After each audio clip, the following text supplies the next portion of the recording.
Hi, welcome to Money Confidence. I'm Crystal Ockley, the Chief Financial Strategist here at Confidence Wealth. And every week I try to bring a topic to you that happens to be on everyone's mind and maybe the meetings I've been having with different people, and this could actually help you. So one of the things I wanted to discuss today, just because I had several meetings where I find that people have been so used to the accumulation phase of retirement. So let me just remind you, there are three phases to retirement and financial planning: accumulation, preservation, distribution. So accumulation is when you're working hard, you're saving aggressively, and you have many years till retirement. Preservation is either a little before your retirement or at the beginning of your retirement, where you need to preserve the money, but you're not taking anything out of it yet, and then until you get to the distribution, where now you need to take money out of it. So for everyone, preservation phase could be different. For some people, it could be before retirement. For some people, it could be before and a little bit at retirement, depending on their income needs and what they're withdrawing. So the moment you get to the distribution phase, that's where everything changes, because you no longer are just trying to accumulate and preserve. You're trying to make sure your money will last you because you're taking income from it. So example, volatility. When you were accumulating money and you always saw it recover and you got that sense of security, that is no longer the same. It's not going to react the same way, because if you have, let me just give you a quick little example. Imagine if you had $1 million in year 2000. So I've done this in a lot of my webinars as an example where you can look at it. And if you were withdrawing 4% from it, and you looked at 15 years later, you really didn't have that $1 million left anymore. You had maybe 400,000 left. And the reason is, and I'll have you refer to the webinar so you can learn more. It's because while it was going up and down and you were withdrawing from it, it never had the same chance to recover. During the accumulation phase, you were putting money towards your retirement. So if it dropped, you were buying more at that time with your own hard-earned money, and it was helping with dollar cost averaging, and you had a much easier and quicker recovery.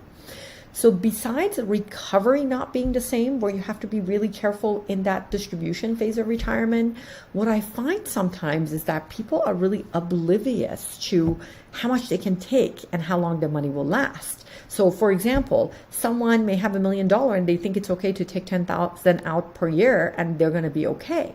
No, that percentage is way too high. You have to remember, the rule of thumb used to be 4% for your money to last you, your income, not your principal, your money to last you a lifetime.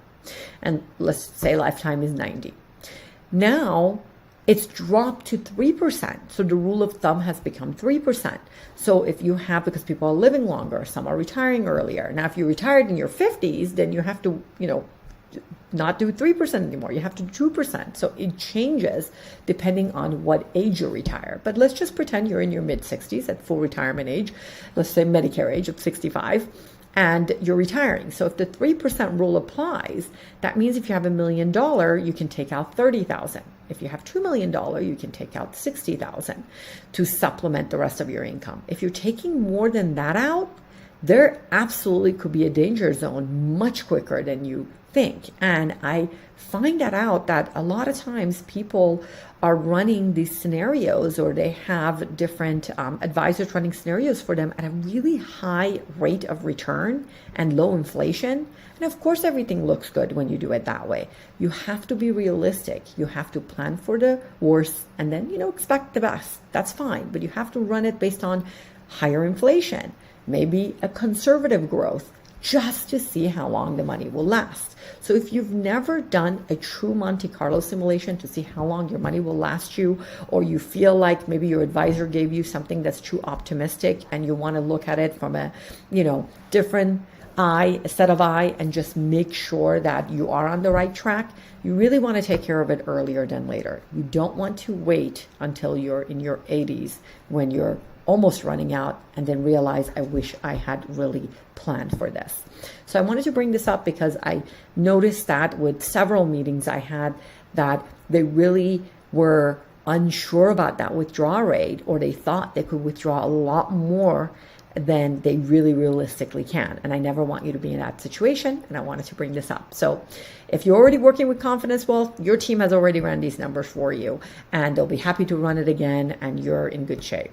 If you're not with Confidence Wealth and you've never had this run, or you're unsure about the way it was run, then reach out, set up a session, do a stress test, see how it all looks. That way you can make sure that you're preserving your distribution phase. That's the most important thing. You don't want to there are no do-overs in retirement. You want to get it right the first time. Until next week.